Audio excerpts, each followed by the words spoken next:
Iriza baganda bange mu busaseredoti bwe tuli eno Father John Baptist Kaganda atukumakuma bannamasaka diocese abali eno emitala wa Lwera n'Ekiyiira.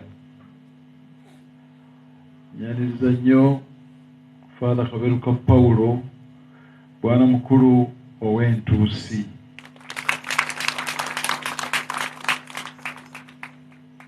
Ate ne Father Alex Jjumba muwandiisi waffe, omuseminariyo omusomesa, bannaddiini,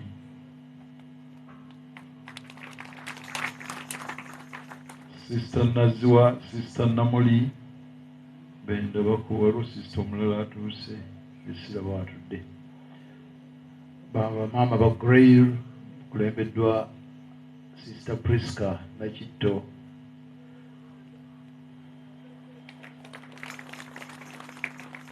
ali manga wali Sister Namuli ono bagenda kujaguza emyaka 10 eja Foundation of the Little Sisters of St. Francis nga mukaaga enkoko njeru.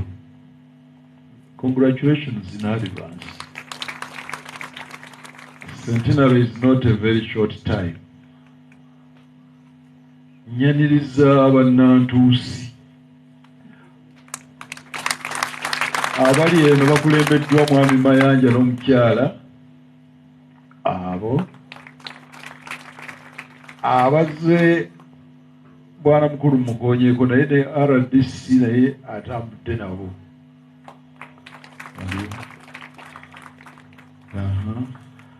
Njagala okwaniriza ennyo abakulembeze baffe abakristo obukristu Ssaabakristu wa Lubaga tuli naye Kampala Archdiocese Seruwaga kama omukulu oyo Kalanzi Munnakalungu.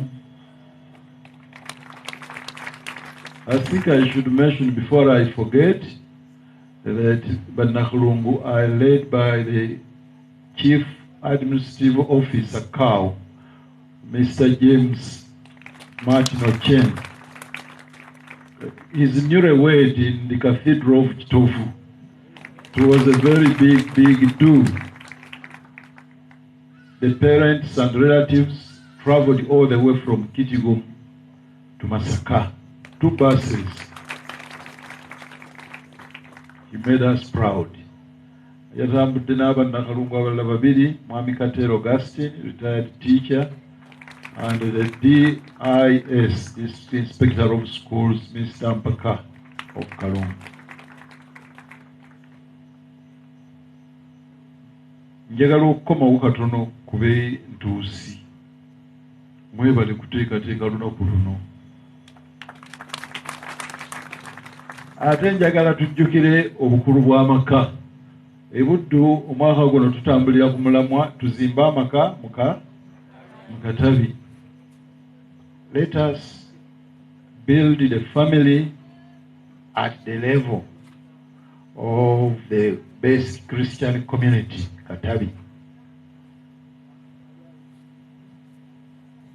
Amaka gatukolako kinene. Olaba kakati bannakampala abeeno ab'entuusi bakulembeddwa Mr. Mayanja ne family. Naye bw'ogenda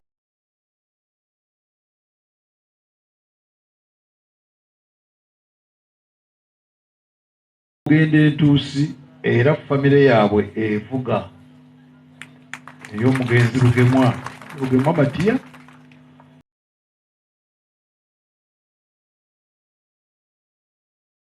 eddala yali ani Matiya evuga ezitowa.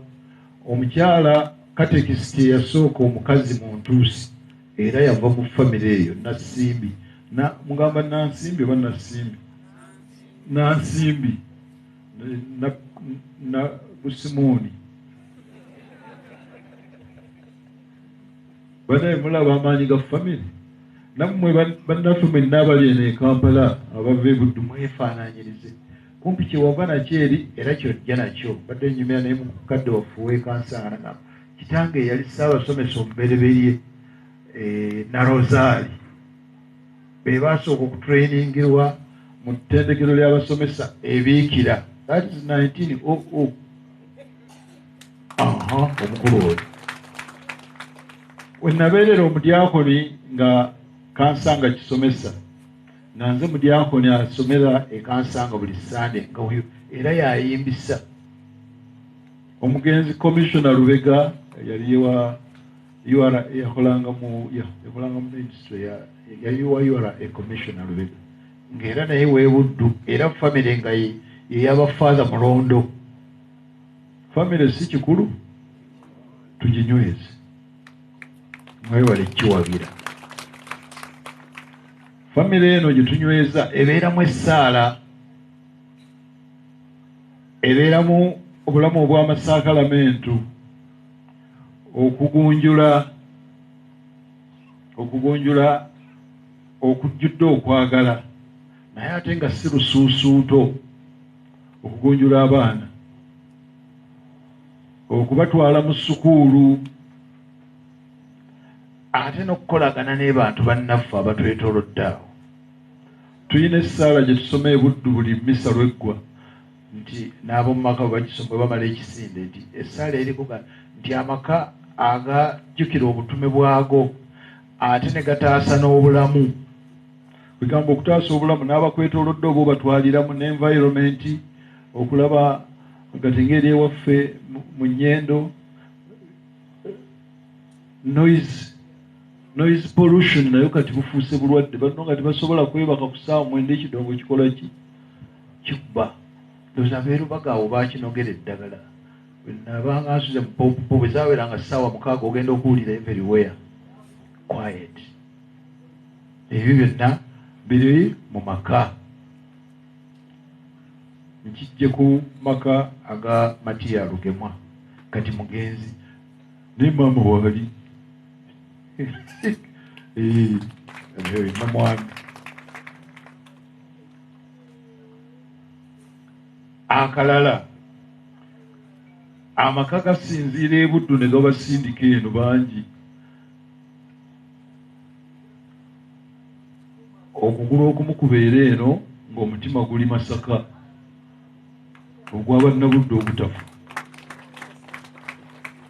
Omugenzi gwe naddira mu bigere yatugambanga buli lwejjanga wano nti bannange mwebale kujja ababasangiddwa eno naye mujjukire nti eno mwajja kukuba kyeyo kazze mangu. Era omukulu oli njagala mumuddeko wekansanga agambye bazadde kitaawe yavaayo n'abeera Kalaani Entebe n'abeera mu police procurement n'azaalibwa eno nemugaa nti gwe Buddu tolina kyomanyiyo naga nti tugendayo nnyo akusika lungi okukakoppa osigala okugulu kusimbye eka ate mukikola bulungi okutuusa kaakati. Abakulu bangi bwe tubayite Masaka mujja kati kagende ku ludda luno nga nkyayaniriza ensonga eyo etegeerekese. Omusirikale wa Paapa Mwembi omwami n'omukyala Yiga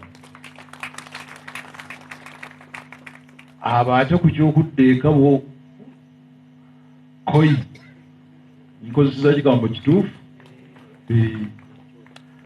mumuli buli ekigo e Buddu tubeera nabo.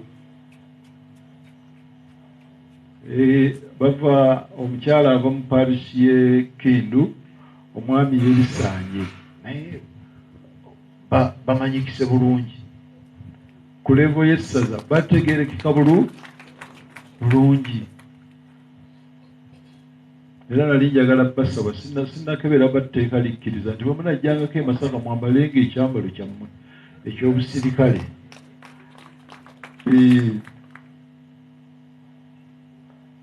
Naye era famire twali tukulisa omukyala bombi mu maka gaabwe nebagaa nti kati mmwe sibakulisa nnyo era sibeewuunya kubanga nga ndi mu primary nalabanga lutaakome yali kitaawe w'omukyalo oyo Ben eddala eri Ben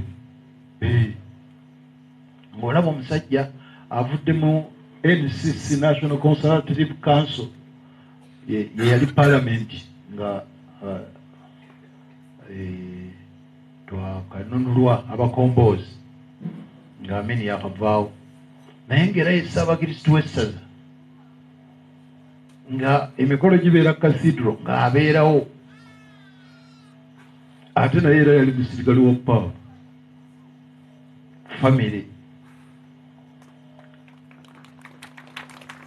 Njagala okwaniriza ennyo abakungu abavudde Mmengo, Oweekitiibwa Lubega, mwenna n'Oweekitiibwa Sikulengera Mulagwe abo nabo tubeera ffenna buli kirowoozo kye bafuna ekiddeeka. Oweekitiibwa oyo Mulagwe yampa ebbanja each family 10 chicken nkyakiyina mu mutwe ayinza okuza nakyerabira nkimanyi era nkirowoozaako. Waliwo nabadde mu lukiiko lw'abeepisikoopi ng'era baleeta ekirowoozo kumpi kyekimu ne nga nti awo wenja okwenyigiramu n'abannamasaka. Ekirowoozo ekyo yali agamba nti abakirisitu baffe singa twekakasa nti buli famire ku byerima egattako okuba n'enkoko waakiri 10, omulala alunda za nnyama, omulala alunda za magi, ate ne tubeerako ssente awakuŋŋaanira amagi ago oba wakuŋŋaanira enkoko, ayagala ennyama, enkoko ez'ennyama ng'azinona awo. Ekyo kijja kgenda bulungi nnyo mu basic Christian communities Butabi. Kyokka waliwo ekinene ekijja. Olaba balumirwa eka y'olumu timwankyalirako ttiimu nnamba ne Dokita Makerere ne bajja n'ekiwandiiko ideas. I've already overheard him sharing with a cow of Kalungu because he comes from Kalungu district. That Oweekitiibwa Mulagwe. Neebaza nnyo mwenna bamukulu Lubega, mwenna tubeera ffenna e Buddu. Bandi be sinnayaniriza kwaya mututandiseeko bulungi nga bulijjo. Thank you. Mbeewuunya okwewaayo okusunsula amaloboozi ago obudde bwe muwaayo. Mwebale nnyo, mwebalire ddala. Nsembyayo omukyalo ono yatusabye okumujjukira. Abaana abato we bali bangi leero nedda bali ku sukuulu. Abato, good morning. How are you? Bano bokwayo befudde abato. Muli bannakato? Oyo nakato? Okay, yuko oli muto. Mbadde njagala tuyozeyoze omukyalo ono Nakiwala ery'eddiini. Restituta Catholic kizibu. Come forward. Jaguko mu maaso abantu bakulise birthday bakuyimbiremu akangungu. Good. Temubuuza nti yakumeka, it is her birthday. Ye baby. Birthday to you. Happy birthday to you. Happy birthday, dear Esther. Happy birthday.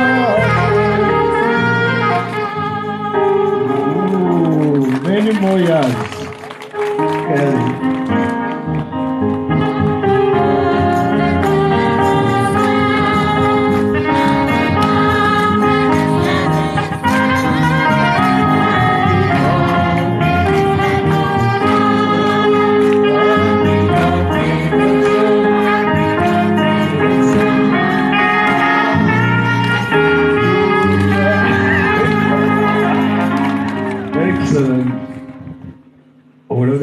Abakristu bakusanyukiddeko era tugenda kukusabira birthday ey'okuzaalibwa ogube omulundi ogusooka. Engeri gye tusimba ennyo essira ku linnya ly'Ekatoliki Restituta. Muwulira we livuga tirimalika nayo kale tuligonzeemu resite. Good. Birthday zaffe ez'abatiisimu zo tuzijjukira kubanga tusimbye nnyo ku lya resite tuuta. Ako nako tukatwale omukyalo ono Nakiwala atuyambye okukalowoozaako. Omuntu omu oyinza omubuuza baakubatiza ddi nga takyakola ki? Naye tugitwale nga nkulu. Omuntu tayinza kulokoka obujjako ng'azaalidde ogwokubiri mu mazzi naye mu mwoyo mutu. Ate lwe lunaku lwe twafuna batiisimu nalwo lukulu nnyo tulowoozeeko. Omukama yeebala atuleese wano Abentuusi Parish nga mutukulembedde. Tumwebaza nti omuweereza kaakati ffenna bwe tutuukako mu bifo gye tuli. Nina akawandiiko Monsinya Victoria yakawandiika. Kabbaluwa yali awandiikirwa omu White Father nga kyali Kitaasa Gantuusi tewali parish. Ate olwo nga kigonzeemu kubanga baabeeranga b'Evviira Maria Abentuusi kilomita nga 9. It could be more. 92. 9. Kakati n'agamba nti ndi wano mu Ntuusi mpeereza zonna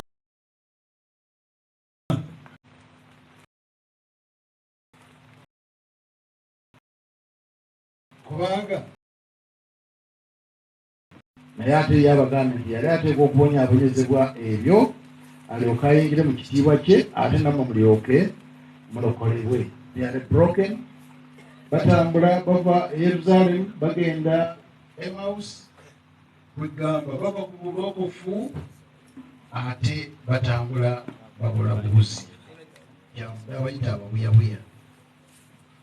Ekikubagizo kiri mu vanjiri kyennyini. Newankubadde balinga ababula atambula nabo. Awo we wali essaala yaffe. Ayi Mukama owaza kuli bw'atuyimbidde ndaga ekkubo ery'obula ndaga unveil, reveal to me the path to life. Wetuteekwa okussa essaala yaffe. Kwegamba ne bwe tubanga tulinga abamantadde Omukama abeera naffe. Bano abava e Yerusalemu ewali obulokofu omulokozi gyabafiiriridde gye banunuliddwa ate nga balaga Emmaus naye era atambudde naye nga tebamutegeera. Ayi Mukama njoleka ekkubo ery'obulamu. Ebeera essaala yaffe bulijjo. Twongedde ku batiisimu atuyingiza mu ekereziya katugambe nti oli yewankaaki ne tutandika olugendo. Tulina kumalira ku altaali wano. Ku altaali okuli Wukalisiti Mukama waffe Yesu Kristo yennyini omubiri gwe n'omwoyo gwe n'obwakatonda bwe mu kifaananyi ky'omugaati n'ekivviini. Vatican II n'atugamba nti ate wano ye source and summit. Wukalisitiya y'ensulo oba y'ensibuko ey'obulamu obukristu ate era gye bweyina okuggwekerera kubanga tubeera tugenda ku mbaga eno ey'obulokofu era gye tulituulako mu bulamu obutaggwaawo mu ggulu omuzuukivu gy'atulengeza. Kaakati ekikulu bulijjo kumusaba tumulabe. In the brokenness of ourselves. The brokenness of ourselves. Abakristu bajja ne bawa ripooti nti obutabi bubadde butandise bishopu bulungi naye abakristu abamu bagamba nti bo tibafuna masaakalamentu tibabwenyigiramu. Naye bagamba nti muddeyo mubatuuze kinnoomu mubagambe nti ate be basinga okubwetaaga obutabi. Kubanga mu katabi mwosisinkanira mukristu munno akuzaamu endasi. Mwosisinkanira mukristu munno akusabira. musiganira munno nga mugumu ng'ate alina n'ekizibu ekisinga ekikyo kyolaba ekikugoba mu kata oba okutambula ne banno. Mu butuufu na bano ababiri bano nze nteebereza nti omulala ayinza okuba nga yali mukyala we, kubanga buli kiseera badde batugamba nti Mariya Magdalena ne Mariya mukakkerewo ne kakkerewoofa yali azze naye. Maybe yona atali mentioned, naye bw'oba totaddeewo mwe Mariya mukakkerewo gwe weeteekewo.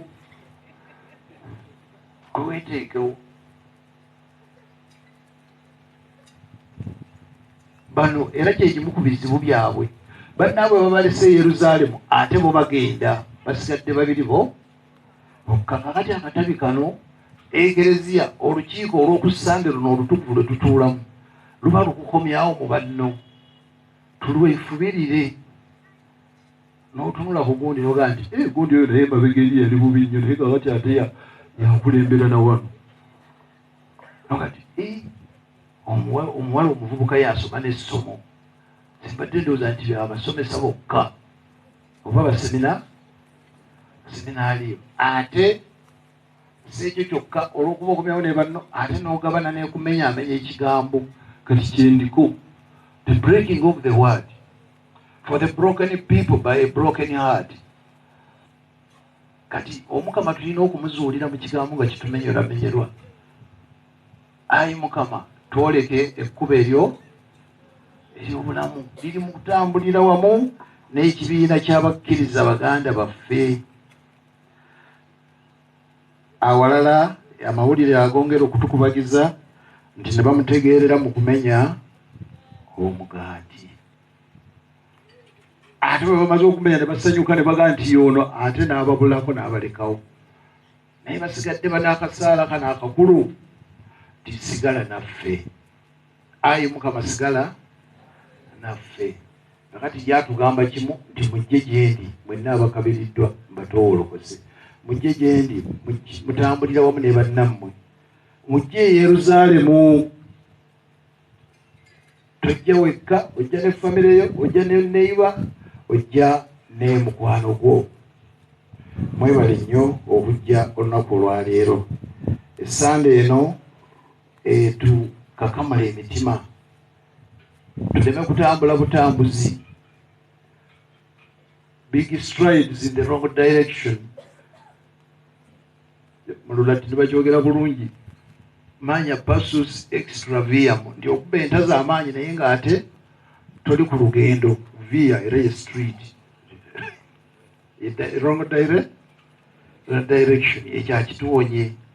Direction eno mu nnaku zino ez'amazuukiro evaayo nnyo mu kwekutula ku bannaffe. Mujjukire ne ku Sande ewedde Toma omu ku 12 ayitibwa Didimo omulongo, Yesu lwe yajja tiyali ne banne ne bamu-identifying ne bagaa nti y'ono. Kakati olwaleero bano ababiri Cleophas n'omulala atayogeddwa era nabo badde bavudde Yerusaalemu nga tebatambula ne bannaabwe. Mwebale okussaawo ekifo kino ekitugatta. Bannamasaka abali ebweru w'essaza ate mwebale okukijjumbira, twongere okutambulira awamu. Nga bwe mbasabye tutambule ne bannaffe ate betwaleka ku butaka situbeerabira. Ate mu bulamu bwaffe obw'omwoyo buli omu afube okukoowolanga Omukama mu mbeera zonna ez'essanyu n'ez'ennaku nti ayi Mukama njoleka ekkubo ery'obulamu. Amiina.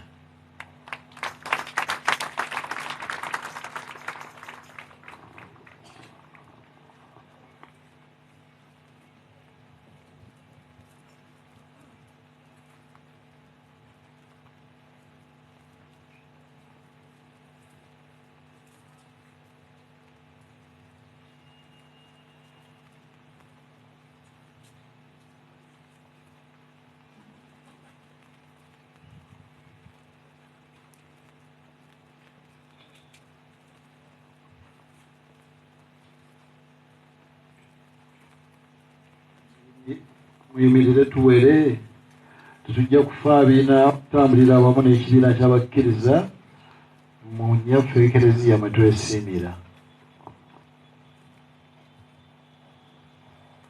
nzikiriza Katonda omu eyakola eggulu n'ensi na byonna ebirabika n'ebitalabika. Nzikiriza n'Omukama omu Yesu Kristo, omwana omwatyo owa Katonda, baatiri gw'azaalanga n'emirembe gyonna tiginnabaawo. Katonda ava mu Katonda, ekitangaala ekiva mu kitangaala, Katonda ddala ava mu Katonda ddala, yazaalibwa buzaali bw'ati yatondebwa. Ye ne paatiri mu bwa Katonda be bamu ddala, byonna mu byakolebwa. Oyo olw'okubeera ffe abantu, olw'okutulokola, yava mu ggulu n'akka, n'afuna omubiri Maliya omubeererevu, ku bwa Mwoyo Omutuukirivu, n'afuuka omuntu. Mukutame ku mutwe mukasirise. Era olw'okubeera ffe yakomererwa ne ku musaalaba, n'abonaabona ku mirembe gya Ponsiyo Piraato, n'aziikibwa, n'azuukira esatu nga bwe kyali mu biwandiiko, n'alinnya mu ggulu, atudde ku bwa ddyo obwa paatiri, alijja ogwokubiri n'ekitiibwa, okulamula abalamu n'abafu, obwakabaka bwe tibuliggwaawo. Nzikiriza ne Mwoyo Omutuukirivu, Omukama era aw'obulamu, ava mu paatiri ne Mwana, gwe tusinza awamu ne paatiri ne Mwana, ne tumugulumiza kimu, eyayogerera mu balanzi. Nzikiriza n'Ekereziya omu omutukuvu Katolika eyava mu batume, yatula batiisimu emu esonyiwa ebibi, era nnindira okuzuukira kw'abafu n'obulamu obw'emirembe egirijja. Okwo kwe kukkiriza kw'Ekereziya tutwala mwe twesiimira mu Kristo Mukama waffe emirembe n'emirembe. Abooluganda abaagalwa, mu ssanyu erya Paasika twongere okwegayirira ennyo Omukama eyatufiirira ku Kalivaaliyo, tumulabe mu mbeera zaffe zonna ez'obulamu, ate tumulabe ne mu kusingira ddala mu bannaffe ababonaabona. Okusabira abakulembeze b'Ekereziya. Abooluganda tusabire omutukuvu Papa Francis, omwepisikoopi waffe Ssenkasi Jjumba, saako abeepisikoopi ab'ensi yonna, abasaserdoti awamu n'abadyankoni.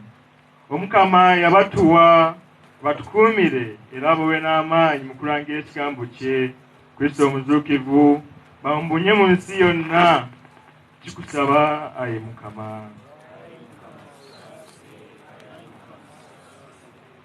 Tusabire ensi yonna etebengere mu ddembe, Kristo omuzuukivu yagifunira, naddala tuweeyo nyaffe Uganda.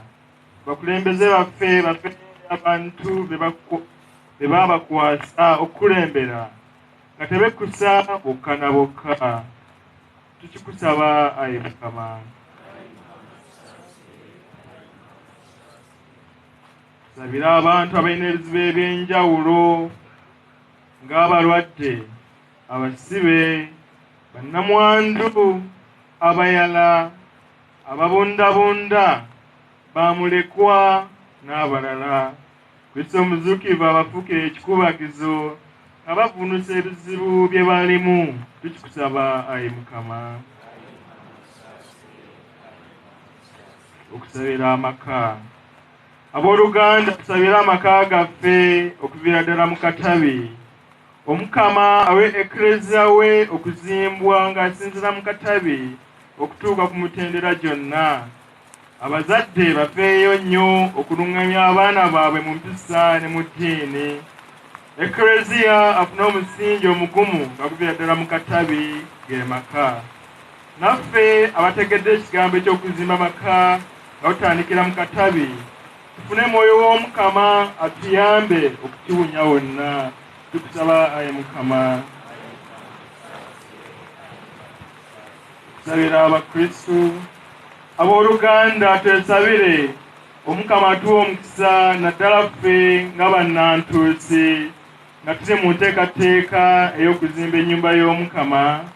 Omukama atuwa obuvumu n'amaanyi, naddala nga w'emirimu gyaffe emikisa, tusobole okuzimbira Omukama Ekereziya amugyamu, ate era mu ngeri y'emu tumukwase omulimu ogw'okuzimba gadeni zaffe zino ez'e Masaka.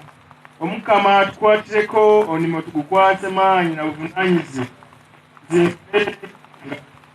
tumaliridde tukusaba ayi Mukama tusabire bannaffe abatufaako egiri mu purigatori Bishop John Baptist Kagwa, Bishop Adrian Kibukitungu, abasaserdoti ne bannaddiini abeewerezako mu ssaza lyaffe awamu n'eno egiri mu purigatori Kristo omuzuukivu nabo bazuukize nga bo tusaba ayi Mukama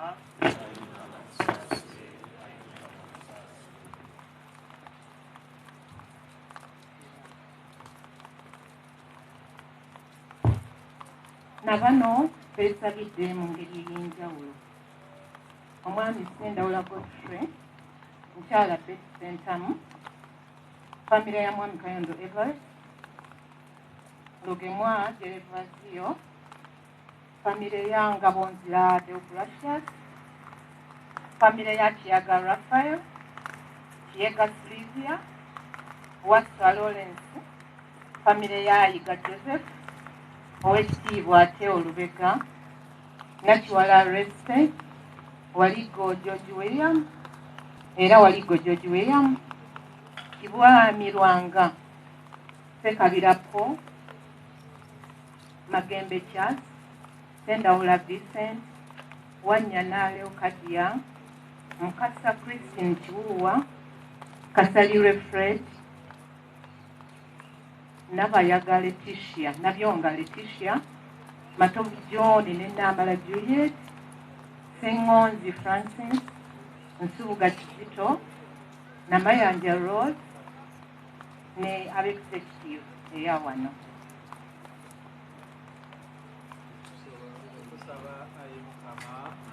Mukama otusaasire, ayi Mukama otusaasire.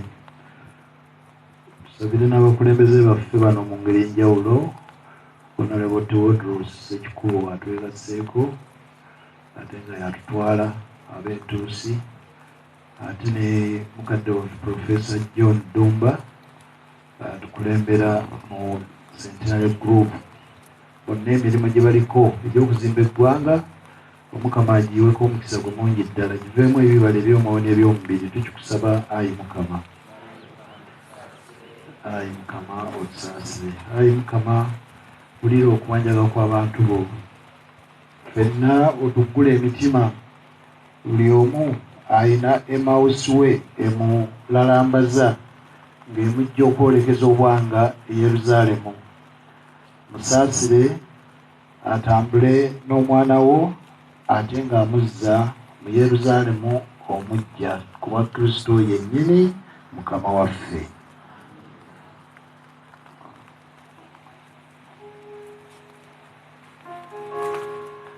Akadde katuuse ak'okuddiza Omukama ku bingi by'atuwa. Engalo ensa ziwoomerwa nnyinizo, kati tusuke tumulize ku by'atuwa.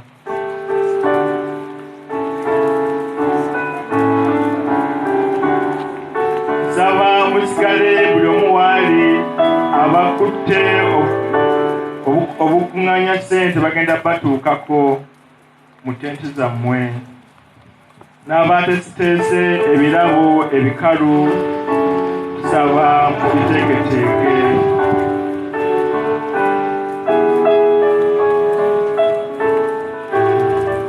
Ebirabo omugaati n'ebbiini sabiddwa tubireete.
baganda bange Katonda Patio minza buli kantu asime ekitambiro kino nze nammwe kye tumuweereza.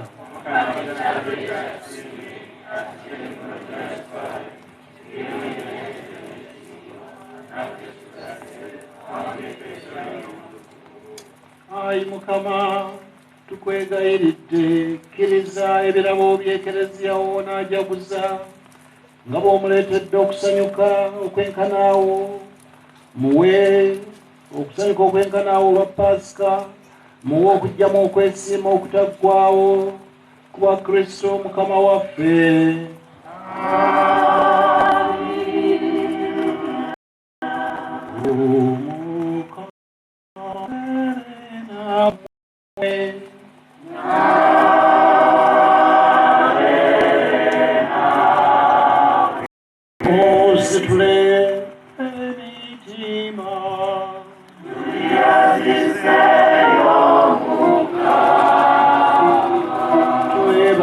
Mukama Katonda waffe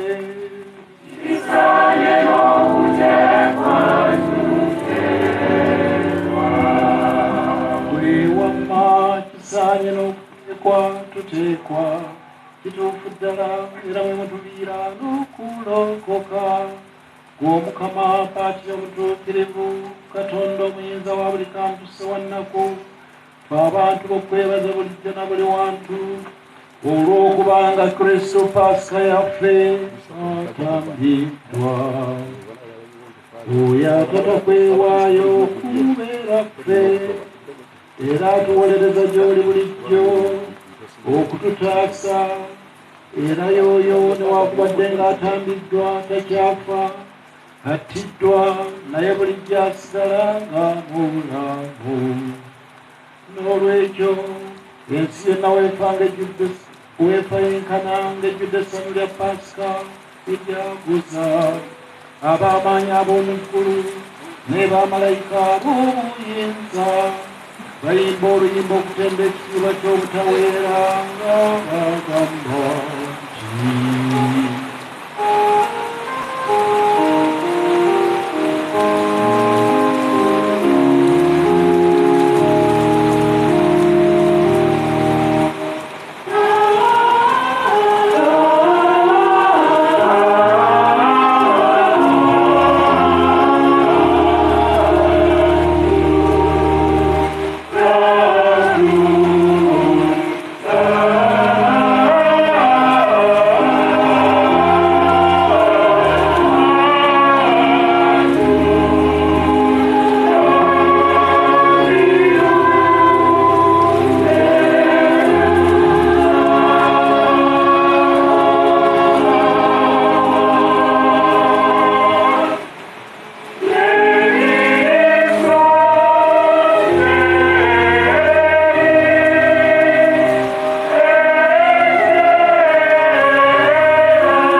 ebitukuvu n'omubiri n'omusaayi gwa Mukama waffe Yesu Kristo.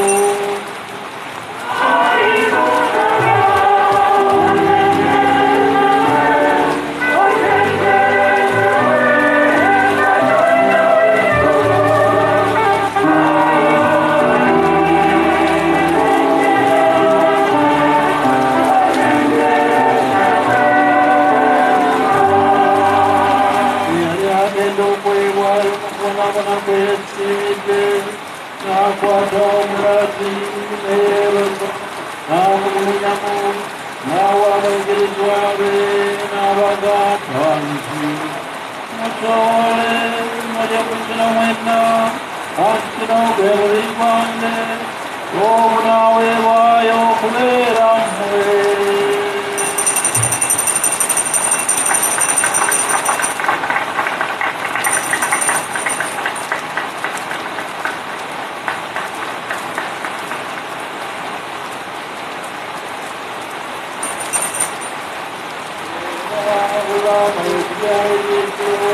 Nagira kalisi nebanebaza n'abayigirizwa be n'abagamba nti musobole munyakula mwenna nange naye kalisi y'omusaayi gwange ogw'endala n'emyaka ey'olubeerera ogunaayirwa okubeera mmwe n'okubeera bangi okusonyiyisa ebibi kino mufaana kujjukira.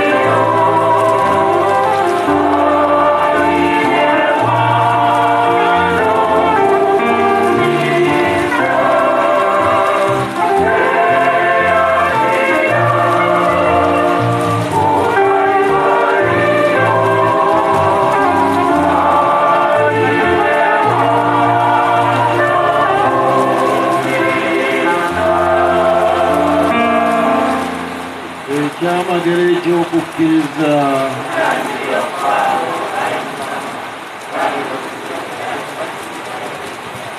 Kale nno ayi Mukama olw'okujjukira okukama okutuuka kwe tukuweereza omugaati gw'obulamu n'ekaliisa ey'okulokolanga kwe kuba totemera mu maaso go n'okukuweereza.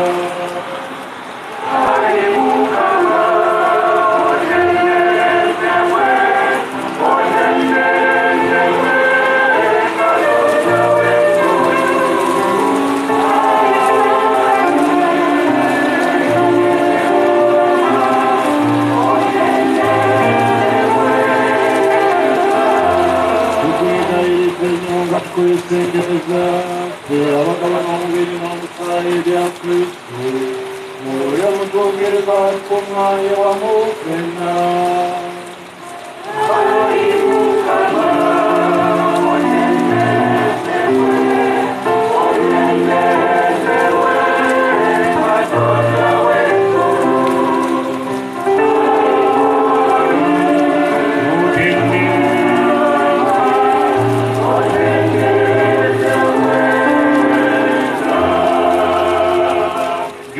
Ayi Mukama kezya bunyenkungo y'ensi mugize n'okwagalana wamu ne Papa Francis omwepiskopa Silverus Jjumba omwepiskopa waffe Archbishop Paul Ssenkasi era bonna abaakola kusayonde mu Bulyankonyi. Jjukira abaweereza abo n'abazaana bo ddala Bishop Ddungu, Bishop Kaggwa, abatasiro ne bannaddiini ddala abantu bonna abawaniridde ekifo kino bwasalawo oyite bajje mu nsi muno nga bafaanamu okufa bafaane mu kuzuukira kwennyini. Jjukira ne bannaffe abasinga basuubira okuzuukira bakkirize bagijjekkana mu kitiibwa. Jjukira n'afuna abagirira ekisa mu kufa naffe ffena tukwega ebisaasire essa n'okugabana kwanga otaggwaawo okukula n'okugulumiza mu ne Mario Mbeere na Katonda Yosefu Bba abatuma abatuukirivu era n'abatuukirivu bonna abali bakusumidde obwedda bonna bakuyita mwana wo Yesu Kristo.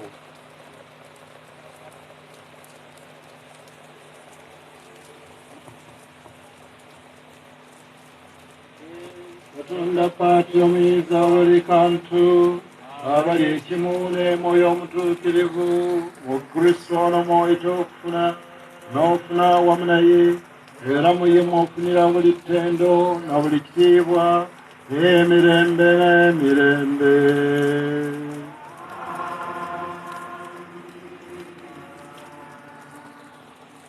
Mukama waffe bwe yatukuutirira eby'okutulokola n'okutulagira ye Katonda mwene n'atulagira twekakaba ne tugamba nti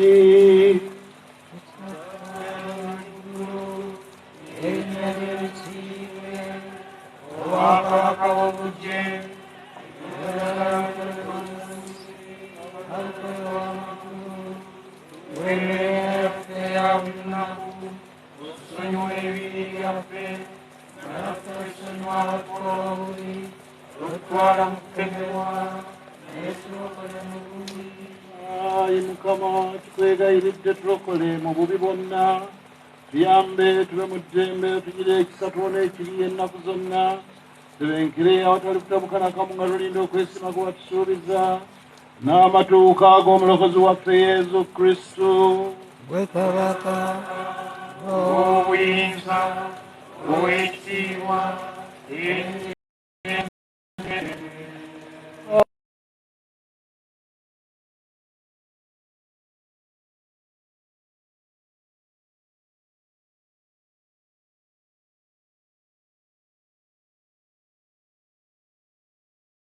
nga bw'oyagala gwawangaala n'olamula emirembe n'emirembe.